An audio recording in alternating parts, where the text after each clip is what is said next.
अस्सलाम वालेकुम students. Inorganic chemistry के chapter number 8 artificial radio activity के लेक्चर के साथ खुशामदीद।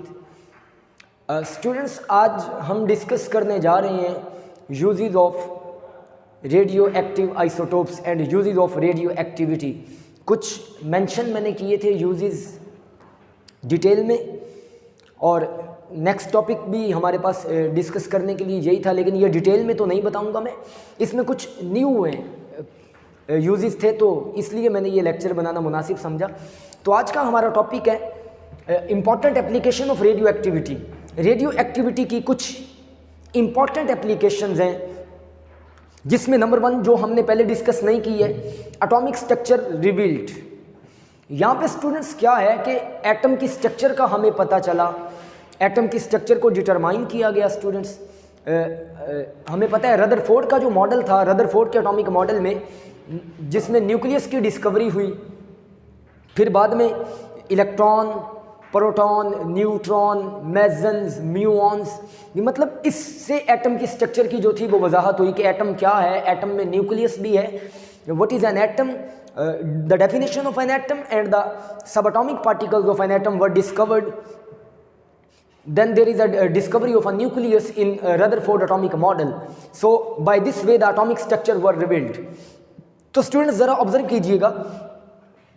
सबसे पहले मैं इसी को डिस्कस कर देता हूँ। हमारे पास जो नंबर 1 है एटॉमिक स्ट्रक्चर रिवील्ड, कि एटॉमिक स्ट्रक्चर की जो वजाहत है वो कैसे की गई स्टूडेंट्स। सो ऑब्जर्व करें ज़रा। नंबर 1 हमारे पास जो था वो यही है कि how atomic structure were revealed.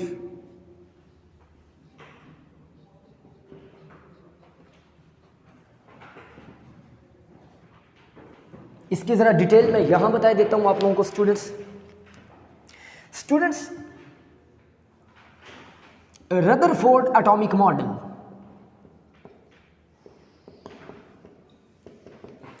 Rutherford के एटॉमिक मॉडल में क्या हुआ स्टूडेंट्स, ये आपके पास अल्फा पार्टिकल्स थे, जो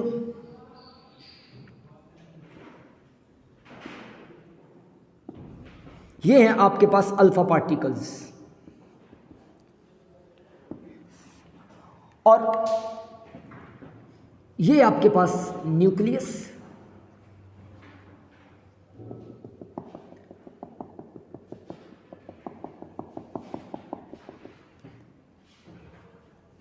ये ऑर्बिट है आपके पास जिसमें इलेक्ट्रॉन रिवॉल्व कर रहे हैं। अब बताया क्या गया कि जब in Lord Rutherford atomic model when alpha particles were fall on a gold foil, जब गोल्ड फॉइल पर इनको डाला गया या इनको पास किया गया, तो देखने में ये आया कि most of the alpha particles were passes in a straight line, कि ज्यादातर जो अल्फा पार्टिकल्स थे वो सीधी लाइन में चले गए।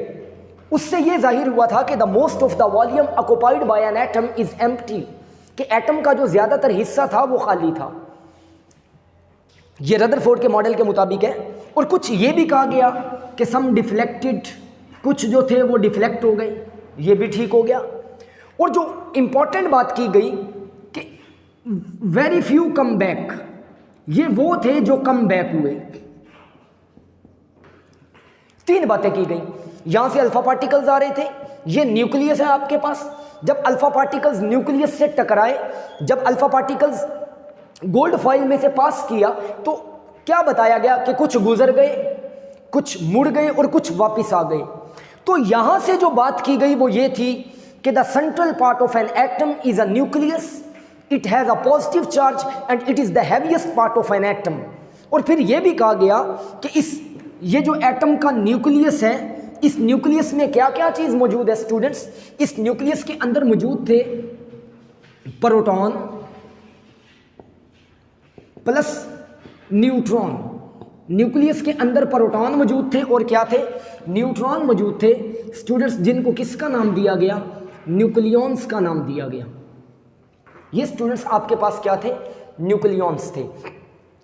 तो in Rutherford atomic model structure of atom revealed. The structure of atom explain. The discovery, the presence of a proton or a neutron can be determined inside the nucleus. It is discovered inside the nucleus, and these were called the nucleons, and these were called as the particle of a nucleus. ये कहा गया कि ये जो ज़र्रात हैं ये nucleus के ज़र्रात हैं। तो ये मैंने बता दिया कि रदरफोर्ड के मॉडल में एटॉमिक स्ट्रक्चर की वजाहत हुई, न्यूक्लियस का पता लगा, इलेक्ट्रॉन का पता चला, प्रोटॉन का पता चला, न्यूट्रॉन का पता चला, मेसन्स का पता चला, म्यूऑन्स का पता चला। इन सब चीज़ों का मतलब डिस्कवरी हुई, वो जो था हमारे पास एटॉमिक स्ट्रक्चर वर रिवील्ड। इसके बाद है हमारे पास students new source of energy. अब न्यू सोर्स ऑफ एनर्जी कैसे है हमारे पास स्टूडेंट्स, ज़रा ये ऑब्जर्व कीजिएगा आप लोग। न्यू सोर्स ऑफ एनर्जी में पहले मैं डिस्कस तो कर चुका हूँ, थोड़ी सी फिर वजाहत कर देता हूँ। हम लोगों ने ये कहा था कि हमारे पास जैसे न्यूक्लियर फिशन है या हमारे पास चेन न्यूक्लियर फिशन रिएक्शन जो थे उसमें हम लोगों ने लार्ज अमाउंट ऑफ एनर्जी जो निकली थी वो ऑब्जर्व की कि हाँ इस रिएक्शन में एनर्जी की बहुत ज़्यादा मिकदार खारिज होती है। जैसे एटॉमिक बम वाली हमने एग्जांपल देखी, हाइड्रोजन बम वाली एग्जांपल देखी। तो ज़रा देखिएगा न्यू सोर्स ऑफ एनर्जी कैसे है हमारे पास। ये स्टूडेंट्स ये ऐसे आपके पास यहाँ पे आपके पास था यूरेनियम 92, 235। जब यहाँ पे न्यूट्रॉन की बम्बार्डमेंट की गई इस पर, तो क्या ऑब्जर्व किया गया स्टूडेंट्स, ये देखने में आया कि यहाँ से हमारे पास बन रहा है बेरियम, क्रिप्टॉन, और साथ में स्टूडेंट्स ये बात देखने को मिली थी कि यहाँ पे 3 न्यूट्रॉन जो थे वो निकल रहे थे। उन न्यूट्रॉन ने नेक्स्ट क्या किया था, ऐसे ही यूरेनियम का जो हमारे पास नेक्स्ट था 235 आइसोटोप, उस पे जाके टकराए, उसने इनको एब्जॉर्ब किया, और वहाँ से अगेन क्या हुआ था स्टूडेंट्स, बिल्कुल यही कि ऐसे बेरियम बन रहा था, साथ क्या बन रहा था, क्रिप्टॉन, और साथ अगेन क्या पैदा हो रहे थे स्टूडेंट्स, 3 न्यूट्रॉन्स पैदा हो रहे थे। अस्सलाम वालेकुम स्टूडेंट्स, इनऑर्गेनिक केमिस्ट्री के नेक्स्ट लेक्चर के साथ important applications of radio activity. Students ज़रा ऑब्जर्व कीजिएगा स्टूडेंट्स, कुछ एप्लीकेशंस जो थी वो रह गई थी, उनकी डिटेल में एक्सप्लेनेशन के लिए आज ये लेक्चर हमारे पास इनऑर्गेनिक केमिस्ट्री का लेक्चर, आर्टिफिशियल रेडियो एक्टिविटी वाले चैप्टर में से न्यूक्लियर केमिस्ट्री वाला चैप्टर। पहले है जी एटॉमिक स्ट्रक्चर रिवील्ड। तो स्टूडेंट्स क्वेश्चन ये है, how with the help of radio activity with the use of alpha particles the atomic structure explain। हमने देखा रदरफोर्ड एटॉमिक मॉडल पढ़ा, उसमें जो हम लोगों ने ऑब्जर्व किया, जो सीखा, वो ये था कि structure of determination of a nucleus inside the atom, determination of a neutron and proton inside the nucleus, determination of most of the other particles is done with the help of radio activity. तो students असल में था क्या, जो explanation दी गई Rutherford ने दी, उसमें Rutherford ने किस चीज़ की वजाहत की। रदरफोर्ड ने ये कहा, तो पहला यही था कि how atomic structure revealed, atomic structure की वजाहत कैसे की गई। स्टूडेंट्स ये था हमारे पास सोर्स ऑफ अल्फा पार्टिकल्स, ये आपके पास जो थे ये अल्फा पार्टिकल्स थे,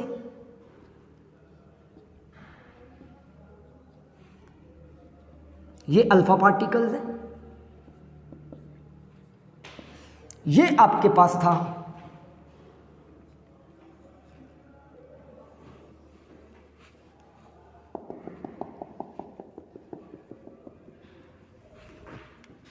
गोल्ड फॉइल, जिसमें से मैंने एक को मतलब कंसीडर किया, ये हमारे पास।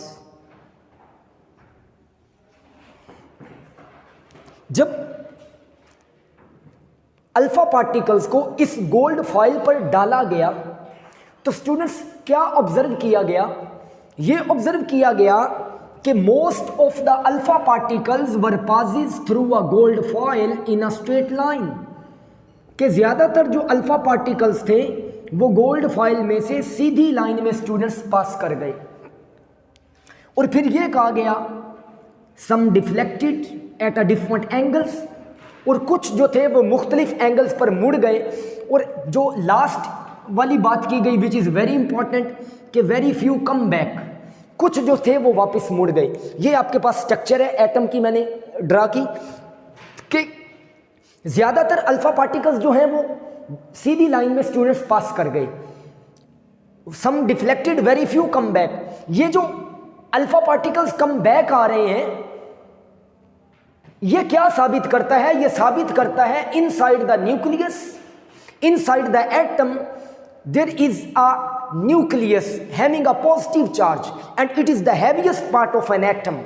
ये क्या बताता है? ये बताता है कि एटम के अंदर न्यूक्लियस मौजूद है, उस पे भी पॉजिटिव चार्ज है, और वो जो पॉजिटिव चार्ज है उस पॉजिटिव चार्ज की वजह से, उस पॉजिटिव चार्ज के असर की वजह से ये जो आपके पास अल्फा पार्टिकल है ये वापस आ गया है, विच represents that the central part of the new atom have a same charge like that of alpha particles.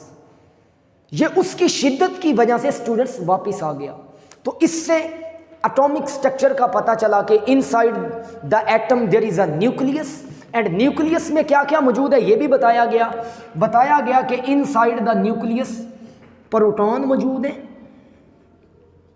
और न्यूट्रॉन मौजूद है, और इन दोनों को स्टूडेंट्स क्या कहा गया?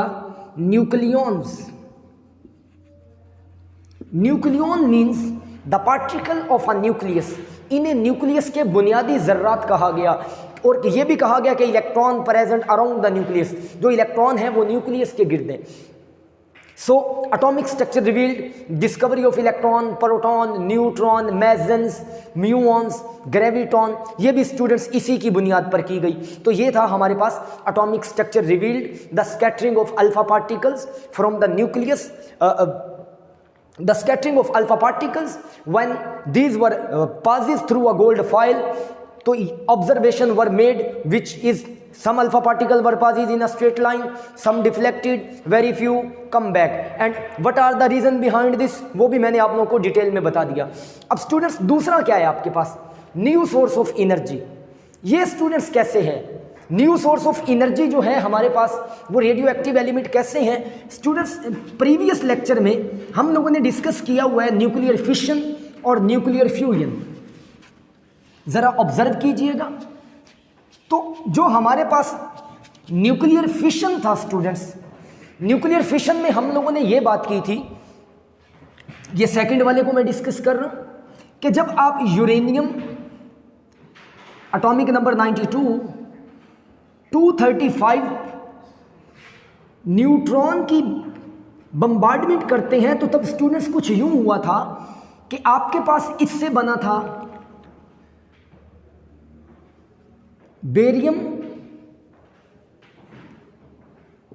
क्रिप्टॉन, और साथ एमिशन हुई थी 3 न्यूट्रॉन की। ये स्टूडेंट्स ऐसे हमने इक्वेशन पढ़ी थी कि हमारे पास uranium 92 atomic number 235 mass number, जब आप इस पर ऐसे न्यूट्रॉन को ऐड कर रहे थे तो तब देखने में ये आया था कि यहाँ से क्या बन रहा था? हमारे पास बेरियम बना स्टूडेंट्स, क्रिप्टॉन बना, और हमारे पास 3 न्यूट्रॉन बने थे। और हमने कहा था इन 3 न्यूट्रॉन को कैप्चर कर लेता है यूरेनियम 235 का कोई दूसरा आइसोटोप। मतलब हमारे पास जो अमाउंट होती है वो यूरेनियम 235 की काफ़ी ज़्यादा होती है टू कैप्चर दीज न्यूट्रॉन। इन न्यूट्रॉन को कैप्चर करने के लिए, और हम इस तरीके से जो स्टार्ट किया था रिएक्शन, वो चेन रिएक्शन था। और ये जब नेक्स्ट यूरेनियम 235 इसको एब्जॉर्ब कर रहा है स्टूडेंट्स, तो यहाँ से अगेन वैसा हुआ, आपके पास क्या बना? बेरियम, क्रिप्टॉन, और फिर अगेन स्टूडेंट्स क्या हुए थे? 3 न्यूट्रॉन। मतलब यहाँ से हमें क्या मिला था? लॉट ऑफ एनर्जी, बहुत ज़्यादा मिकदार में जो स्टूडेंट्स है इस रिएक्शन में एनर्जी पैदा होती है। हमारे पास एग्जाम्पल मौजूद है एटॉमिक बॉम्ब की और हाइड्रोजन बॉम्ब की। तो ये हमारे पास क्या था ये था हमारे पास new source of energy, how radioactive isotopes used were as a source of energy. ये सोर्स ऑफ एनर्जी के तौर पर कैसे इस्तेमाल होते हैं, आप कहेंगे जब हम यूरेनियम 235 पे बम्बार्डमेंट करते हैं न्यूट्रॉन की हाई एनर्जी की, तो क्या होता है स्टूडेंट्स, वो बेरियम और क्रिप्टॉन और साथ 3 न्यूट्रॉन पैदा करता है, जिनको आगे वाला जो यूरेनियम का दूसरा आइसोटोप है वो जज़ब कर लेता है 235, फिर ऐसे चेन रिएक्शन स्टार्ट हो जाता है and lot of energy is produce, और इस रिएक्शन में जो एनर्जी की मिकदार पैदा होती है वो बहुत ज़्यादा होती है। नेक्स्ट जो स्टूडेंट्स हमारे पास है discovery of new elements, how, ये हमारे पास आर्टिफिशियल रेडियो एक्टिविटी था स्टूडेंट्स, जिसमें हम लोगों ने मतलब डिस्कस किया था आर्टिफिशियल रेडियो एक्टिविटी में new discovery of a nucleus, discovery of a new elements, many new elements and many isotopes were discovered on the basis of artificial radio activity. तो यहाँ पे मैं 2-3 एग्जाम्पल मैंने लिखी हैं, ये हमारे पास बेसिकली आर्टिफिशियल रेडियो एक्टिविटी में से ही है। जब नाइट्रोजन 14 हीलियम मतलब अल्फा पार्टिकल जब आप इस पर ऐड करते हैं, तो students with the production of oxygen, यहाँ पे आपके पास जो बना वो क्या बना स्टूडेंट्स, ऑक्सीजन बना 817, और साथ आपके पास स्टूडेंट्स क्या बन गया है, ये प्रोटियम बन गया, मतलब H11, एक प्रोटॉन पैदा हो गया जिसको आप कह रहे हैं H11। ये मतलब आपके पास क्या है, प्रोटियम पैदा हो रहा है साथ, मतलब आपने जस्ट नाइट्रोजन 714 जब अल्फा पार्टिकल की बम्बार्डमेंट की तो उससे बन गया ऑक्सीजन 817। अब नेक्स्ट में क्या हो रहा है, ये तो आपके पास बन गया कि नाइट्रोजन 714 अल्फा पार्टिकल ऐड किए तो आपके पास ऑक्सीजन बना, और साथ आपके पास क्या बन गया, H11।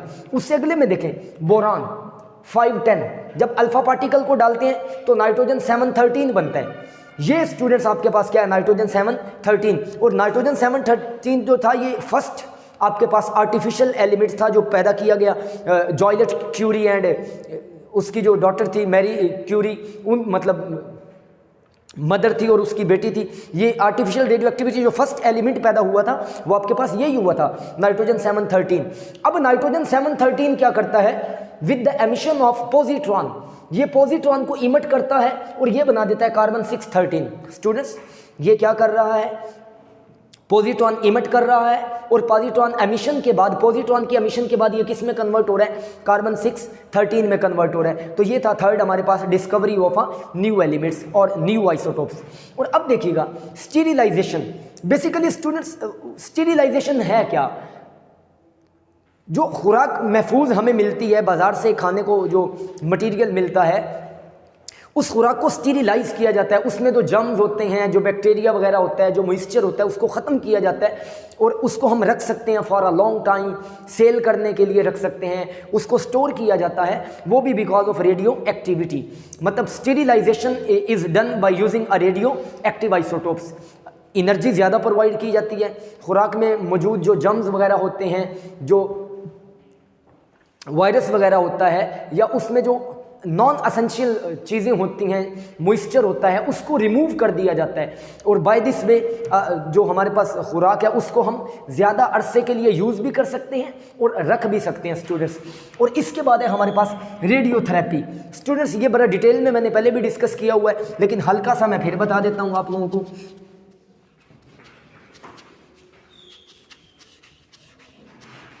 ये है आपके पास रेडियोथेरेपी। स्टूडेंट्स रेडियोथेरेपी में मैंने आप लोगों को बताया था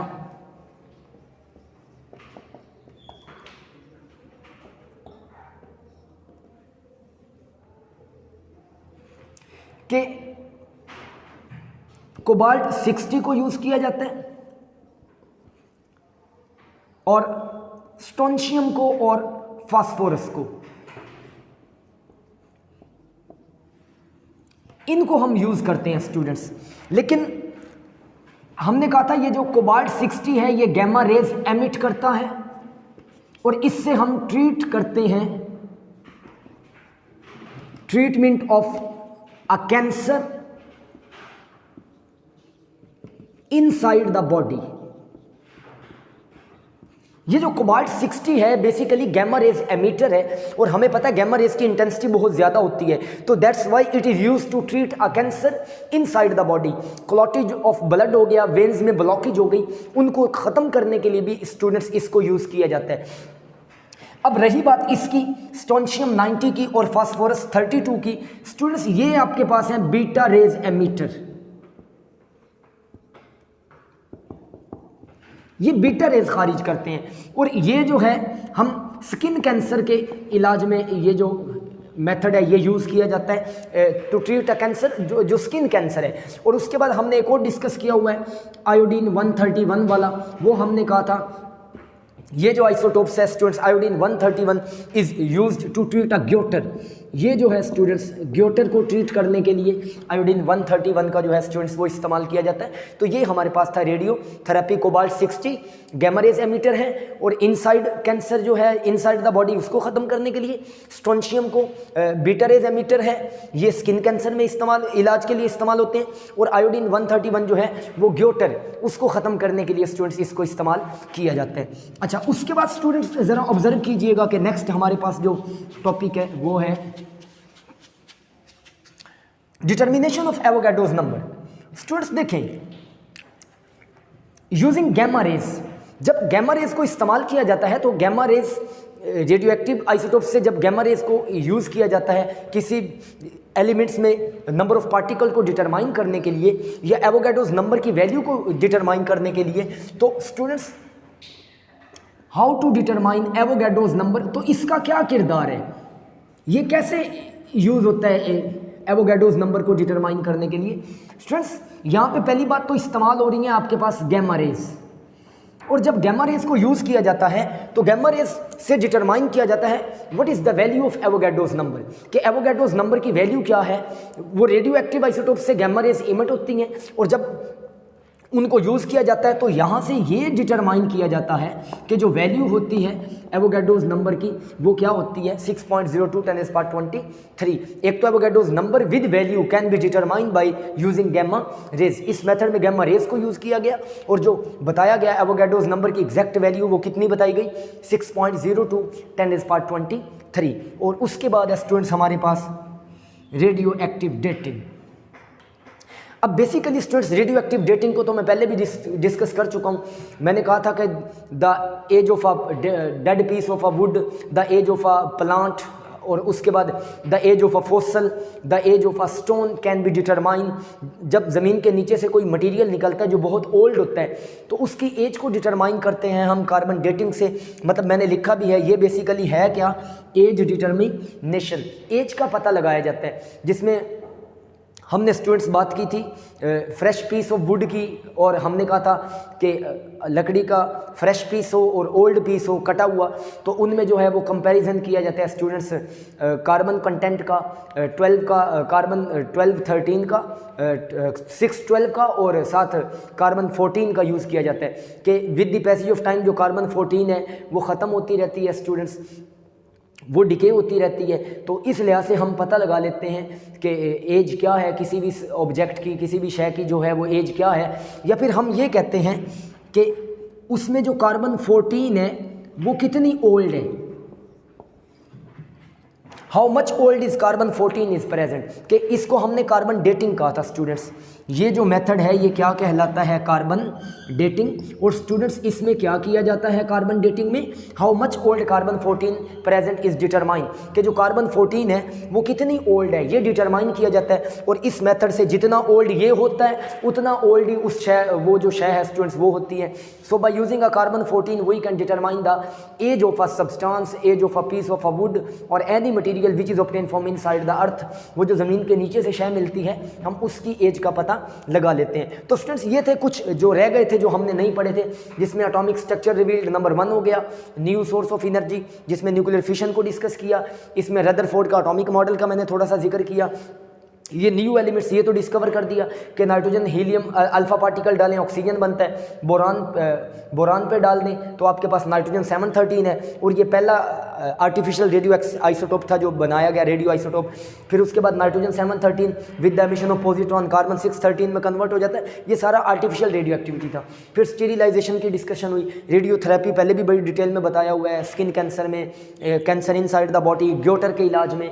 फिर एवोगाड्रोस नंबर गैमा रेज को यूज़ करते सकते हैं, एवोगाड्रोस नंबर का भी पता चलता है और इसकी वैल्यू का भी पता चलता है। फिर रेडियो एक्टिव डेटिंग में मैंने बताया कि कार्बन 14 हम डिटरमाइन करते हैं कि कितनी ओल्ड है, जितनी ओल्ड ये होती है उतनी ही उस ऑब्जेक्ट की क्या होती है स्टूडेंट्स, एज होती है। So okay students, best of luck, अल्लाह हाफिज़।